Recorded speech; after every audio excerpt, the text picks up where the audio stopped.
welcome to the Popcorn Junkies. We are about to review Bridget Jones 4.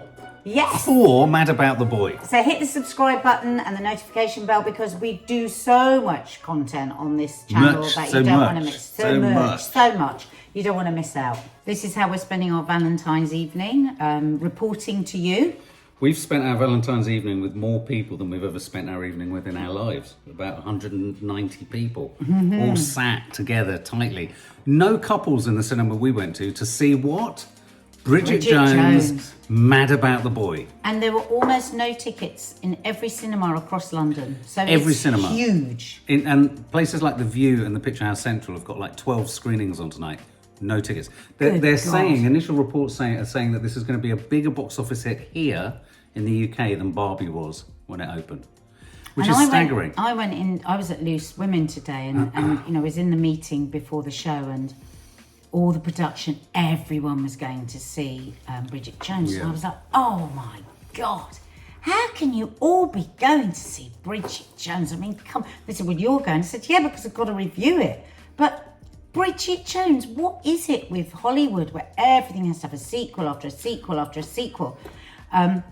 And then Kay Adams said to me, if you don't know anything about Loose Women, this is a show that I do, and this is another presenter, said, I'm so hurt. It was one of our first dates together when we were living in Manchester and we were doing Loose Women. We went to see the first Bridget Jones. Right. We had to argue. So that's in 2001. We had to argue with the boss who wanted to do something completely different and didn't think Bridget Jones was going to take off. Right. Actually, Kay argued it, managed to get us to talk about it. And of course, it was massive. And I'd forgotten all of this. Yeah. And then I was thinking, God, because that first film that's when big pants became allowed. Yeah. We never admitted if you wore big pants then. Drinking shed loads of wine. I remember there being so many column inches about the size of Renée Zellweger. You know, she was a plus size. She'd had to eat and eat and eat and get to this size. It's like, she was not plus size. But we weren't awake in those days like we are now. And it was calorie counting. Imagine if you calorie counted now in any film. That's like calorie counting. So anyway, so I was ranting a bit about this on the show today. And I said, and then one sequel after another. I mean, my God, absolutely terrible. And I realised I haven't actually seen any of the sequels. Right. I've only seen the trailers. Right. And I've made that decision that they've all been absolute shit because that had its moment at the beginning and then anything else. So basically you've made your judgment based on an idea of all the sequels, having really enjoyed the first film. Yes. When you went to cinema. Really See, I remember seeing the first film. I mean, I said early this morning on Coffee Morning, I said, Bridget Jones resolutely isn't aimed at men. No. Doesn't mean men can't enjoy it, but people get very hot under the collar if you start to say, oh, it's a woman's film, or it's a this film, it's that. But it is. Did you watch it at the time it came out? I did see it when it came out. Did you see it with my ex-girlfriend. Well, it came out the year we met, so it will have been Lorna. I can't say her name. It will have been you-know-who before I met you. And I found it tiresome. I found it tiresome then. I found it weary. Did you like it? I can't remember. Every woman on the planet liked it. Did you pretend you liked it because it was early days of your affair? But what I do remember about it, and it's important that I say this because you've just said you didn't see the sequel or the third film. Neither did I. I made just one strong judgment based on a film when I was how old was I? 31. I mean, I wasn't interested. I was into train spotting and stuff like that. But also, we do have a real dislike of an awful lot of British movies because everything seems to be done to this clinky music. Well, that was the thing I was going to say. You just said Hollywood. I mean, obviously Hollywood is involved. Yeah. But this, for me, Bridget Jones manifests, or I worried that all the sequels after the first film would just manifest that thing I hate, which is English, plinky-plonky, as you say, predictable comedy. You hear the joke coming 3 minutes in the script and then it lands and you go, really? This isn't funny. Anyway, so all of those sorts. But the one thing I would say is I was lucky enough back in the day when Bridget Jones came out, the first film, we must have been doing some chat shows because we had Helen Fielding on a lot and a friend of mine was a literary agent. Wow, I really liked Helen Fielding. I mean, she was smart, she was sassy. Her pitch on I think that was one of the reasons we actually went and ended up going to see her. She was a guest, and I was like, oh wow, she's whip smart. She's really good. And interestingly, she's written all of the films. So without blowing what is it? What are you going to blow? Wad. Trumpet? No, you don't blow a wad. What? Blow your, what were they Trumpet. playing? No, recorder. Blow your horn. Blow our top. Let's Before just we stop talking about reveal our cards. Apparently it's a major ick is playing a musical instrument. Well, so is the back of a man's head to some women. Anyway, okay, well, so what is this? This is Bridget Jones, Mad About the Boy. Fourth and final outing. And it categorically is the fourth and final outing. They're not doing it again. This is it. It comes in at a mammoth 2 hours. Just to make a note, the total of the first three films' box office is $750 million. No. On a cost of $100 million to make. That is a absolutely staggering return on investment. Wow. So it's a hugely successful franchise. So yeah, so who does it star, this new iteration? We've obviously got Renée Zellweger. We'll talk about her in a minute. We've got Hugh Grant, you've got Emma Thompson, we've got Chiwetel Ejiofor in there, Leo Woodall, and Colin Firth, who plays the late Mark Darcy, her husband, who's passed away prior to this film. Now, we as we sat down and we watched this, we both kind of whispered to each other, I wonder how much we need to know about the other two films. It was so funny because all evening yesterday, and our daughters are mad movie buffs and they love all the indie films and everything. And we were like, oh God, I mean, geez, we've got to go and bounce, we've got to go and watch Bridget Jones. Oh God. And even this morning, our eldest texted us and said, I'm just really worrying about you having to go and see Bridget Jones. Maddie just messaged me and asked, what was it like? Yeah, so it's been a big deal within the family. But as I say, we did sit down and think, oh God, do you think we should know a bit more? Anyway, we sat there, miserable as sin, no popcorn, the queues didn't feel at all romantic. No drink, nothing. No. And then I was hungry as well. I was really hungry. And then the film started. Now, the first thing I want to talk about is Renée Zellweger. We've talked about whether we were fans of the film. I thought we were going to talk about Renée Zellweger right at the end. Well, no, but I just want to talk about her even before we talk about her in this film, because I'm going to be really politically incorrect and just say, what the fuck has happened to her? First thing I want to ask is, Renée Zellweger is getting younger and younger and younger with every iteration of the film. And that doesn't chime well for me with what I believe is to be the USP, which is relatability. She's every woman. I don't agree that she looks younger and younger. No. I don't agree. I think obviously we always have a lot of soft lighting with any movie, but there's something that's happened with her face. Obviously we can have our opinions, but she has never spoken about that. But I think when you're putting your face on a massive screen, people are going to ask questions. Yes. And it did interfere with a lot of it because we were like, because it was the movement. I mean, what somebody today said at work, the thing is, Renée always looks like she's sucking a lemon. She's like that. She looks like... So it's a bit... Sorry, but this has just done an impression. It's a bit distracting, but we're going to talk more about Renée at the end. Okay, so as the film got going, what did you think? We're obviously parked within the familiar world. She's very wealthy, nice house, Hampstead, beautiful arty. We're immediately reminded that Colin Firth has recently passed. So I thought, okay, well, this is going to be dealing with grief. It's a film about grief, really, isn't it? I mean, it's the sort of theme of a lot of films at the moment. So it's going to be dealing with grief. She's got her two kids. The first thing I felt actually in those first scenes were, oh wow, the kids are really good. It was almost Outnumbered-esque. The kids are the level of a Spielberg movie or Outnumbered. The two children were sensational. Sensational, faultless.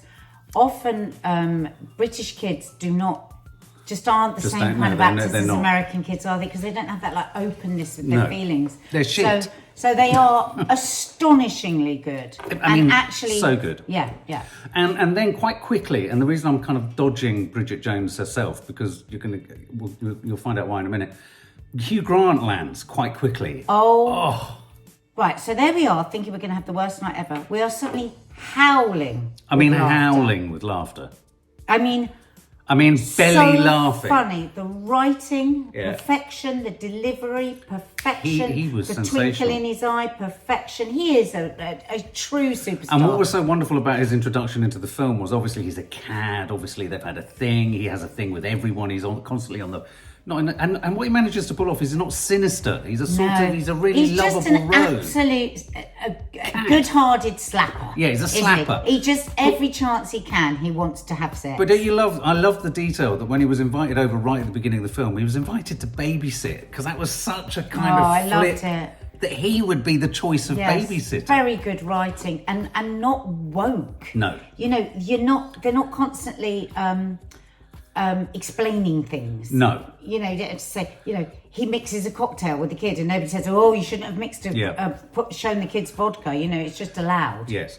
And so consequently, so you've had really brilliant kids, I'm not exaggerating, brilliantly funny Hugh Grant.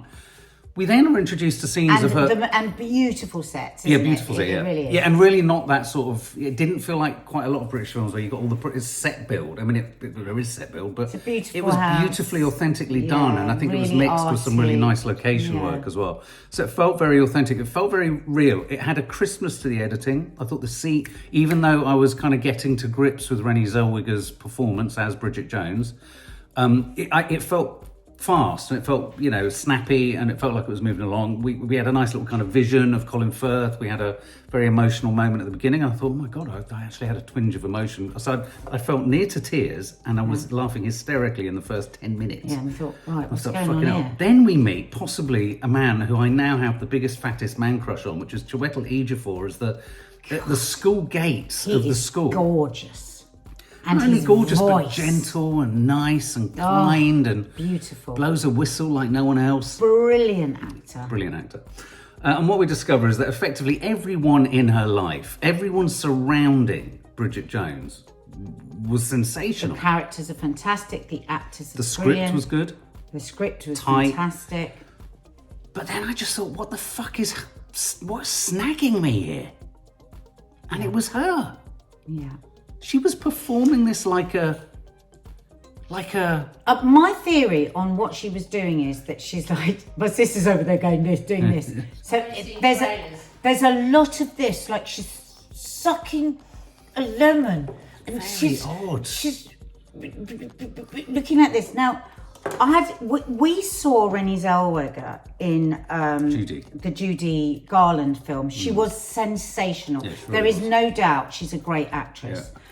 What I felt, there's a real difference between being a character, inhabiting a character, and acting. And the problem for me with it was that she was really acting. There's a scene where she freaks out about the kids and she goes into the downstairs loo. I was cringing. Oh my it was God, it was so bad. So bad. It was not the truth. She was not playing the truth at all. But then a little while later, she's in the park and there's a very funny scene. So you're back and forth with her the whole time.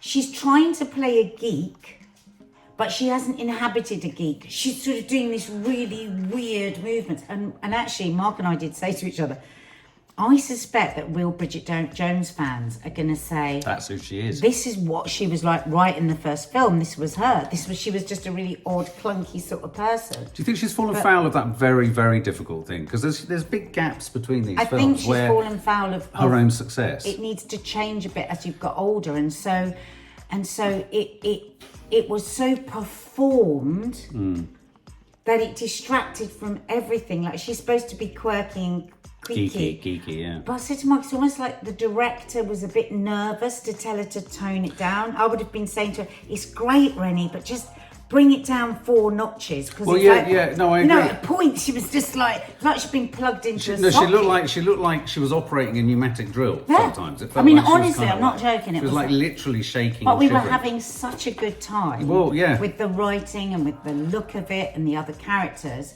that we could bear. And it's not like you're just sitting there going, oh my God, you're so awful. You are in some scenes. No, quite. But she has a I've just realised. I tell you what I ended up doing with her character in this film, in the act of watching, I started to kind of tolerate her, much like we all tolerate really irritating friends or irritating people who are a bit much, you're fond of her. a bit overbearing, and you think, actually, you're really fucking annoying a lot of the time. But you've got such a good heart. You've got such a good heart. You're kind. You're trying. You've had a really shit time. Yeah, you're trying. And you wear big pants. And I think in the end, the entire cast kind of tolerated her. Well, there were just some really eggy moments. Where I really felt the limits of her ability to actually give us anything emotional, other than this odd performing kind of nervous twitch, was when there was this really, I thought, I leant over to you and I said, God, this is a moment where there's a real chance for tenderness and light and shade. Very emotional scene where she's remembering Colin Firth, her husband, and she's looking through the box and she starts rewriting her diary. It was a very reflective moment. But even in that scene, she was still twitching and kind of performing it and pushing it out, and it was all kind of it's over the top. It was so over the top. It was overbearing, and in a weird way, all the other actors almost kind of tolerated her and forgave her in the same way that we were. So maybe that was part of the gig. Maybe everyone's going to say, Mark, but that's Bridget. Is that what she is? Yeah, but is Bridget Jones meant? Did I grow fond of her? I thought she was fucking irritating. I wanted everything to work out. I didn't want anything horrible to happen to her, and I was relieved for her. I was relieved for her. Okay, let's talk about her meeting the younger guy. So then she meets a younger guy. He is the guy from One Day. No, not One Day. Yeah, he is from One Day, and he's from White Lotus. And White Lotus. Gorgeous young man. Do you think? I don't want to talk about looks. I thought he was lovely. I thought he was odd looking. Yeah, he's not like traditionally beautiful. Which I quite like. But I thought he played it beautifully. Yeah, I thought it was sensitive. I thought he had twinkly eyes. I think he was very believable. There was chemistry between them. I liked his introduction. I thought that scene around the tree was neatly handled. It's just lovely. Yeah, and also the first time, the first sort of sex scenes or actual funny. sex. Yeah. It was lovely. I felt there was a connection between them, and because it can be a bit eggy when you've got a much younger fella and an older woman, but that was really nicely Why do you think shot. this is a thing at the moment? Because we've got Baby Girl. What is this kind of, and people are big on Well, what I worry themes. about is that, yes, they might be saying, we're using older women now on screen, but we also have to have a gorgeous young man to be able to make it bearable. A trophy But man. actually, I didn't feel that. No, I didn't feel that. I didn't feel that when I watched it. I felt he came out of it much the kind of poorer in terms of, he was just shown to be younger and unable to commit to something. And I don't think he didn't throw shade on her. She came out of it empowered, which I thought was quite important. I don't think we should do too much of a spoiler. Yeah, there's not much to spoil. Because people are going to be watching this tonight. I think you're right. I thought their scene was good. I thought there was a great opportunity, which they kind of nibbled at the edges of, where that generational shift. She talked about being ghosted at one point. I thought that was really nice. I felt there could have been more kind of comedy or pathos there. Her striving for that connection, and tech and Gen Z has moved on and it's all different. Oh, I'm glad they didn't do too much of that. I think it would have felt a bit forced. Yeah, but I felt they needed to go... I didn't want them to go too deep into Tinder and stuff, because it feels just that hackneyed, all that. Yeah. I also thought that the way they dealt with the television side of things was really obvious. And that's not to say there weren't some great characters in there. I thought a lot of the supporting cast, the other presenters, the kind of former kind of reporters, were great. They were sensational. Some lovely moments I'm sure you identified with in the kind of makeup chair. And of course, they called better women, not loose women. Yeah, better women. Yeah, and the most comedic moment in the film, where in a weird way, I don't know if it's kind of damned by faint praise. Is that her best sequence was when she couldn't talk properly. Oh my God! We won't tell you what. It's it's true to say that, funny, though, isn't it? Funny scene. Yeah. We laughed the most at her in that scene. She was so funny for about a 2-minute extended sequence. And she did have some great lines that we did laugh out loud at throughout the film. I mean, one thing I would say, and we kind of came out and we were kind of ruminating this, because I said I can't get on board with her. I just can't get on board with her. I'm going to be honest. I found her performance every time she walked, agonising. Every time she walked, we both went, and her arms are moving and everything's twitching. I just couldn't bear it. It was so mannered. I thought every other actor in the film, Chiwetel Ejiofor, everyone, the kids, the boy who swelled to the fore at the end in a really emotional way. You were crying out of both. I cried out of both eyes, and I haven't cried out of... I mean, I can't believe this. After all day, like yesterday and today, saying, I've got to see Bridget Jones, cried out of both eyes and laughed out loud multiple times. I was expecting to have right armpit, and I didn't. We got in the car and I said to Mark, oh my God, I want to watch the other ones. Yeah. Because I want to watch the one where she had a big affair with Hugh Grant. Well, because Hugh Grant comes back in. Needless to say, each time Hugh Grant is in the film, it is sensationally funny as well, and not just funny. The scene where he's he's in hospital. There was a really poignant, grown-up emotional scene there, and I thought he carried that really well. And you're right, the script throughout is sensational. It's brilliantly scripted. It's very funny. I just found her delivery. I tell you what, I was getting. Oh God, what's the name of that irritating guy? Oh, what's his name? Oh, he's in Oedipus at the moment. The guy who played Bohemian Rhapsody, Freddie Mercury. Rami Malek. I was getting Rami Malek tics coming off her. It was that same sort of. You're watching her thinking, what style of acting is this? What choices are you making? She made choices, and she made brave and clear choices. But for me and for you, it didn't work. But for others, it may very well work. But, and it's a big but, I want to watch all the other movies.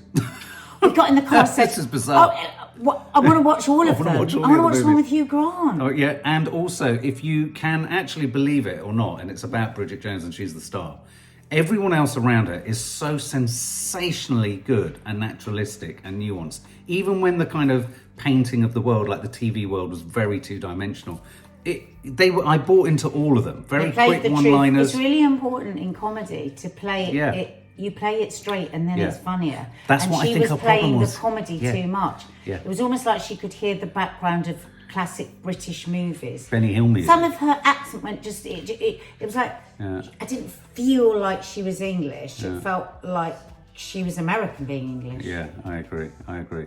So on that note, you don't ever score, but would you recommend to people to see it? I came straight in and I said to Dina, "You've got to take Mum when you go." And she says, "I can't. I'm taking a big group of friends." And I thought, "Oh my God, I've got to see it again next week because I've got to take Mum out." I will be messaging all my friends at work today that I had a go at for going to see it and saying, "You were right, I was right." And I always go on about how we will only ever do authentic, real reviews of films, of what we actually think of films. In saying, I thought this film was infinitely better than I thought it was going to be. I run the risk of losing all credibility with my children.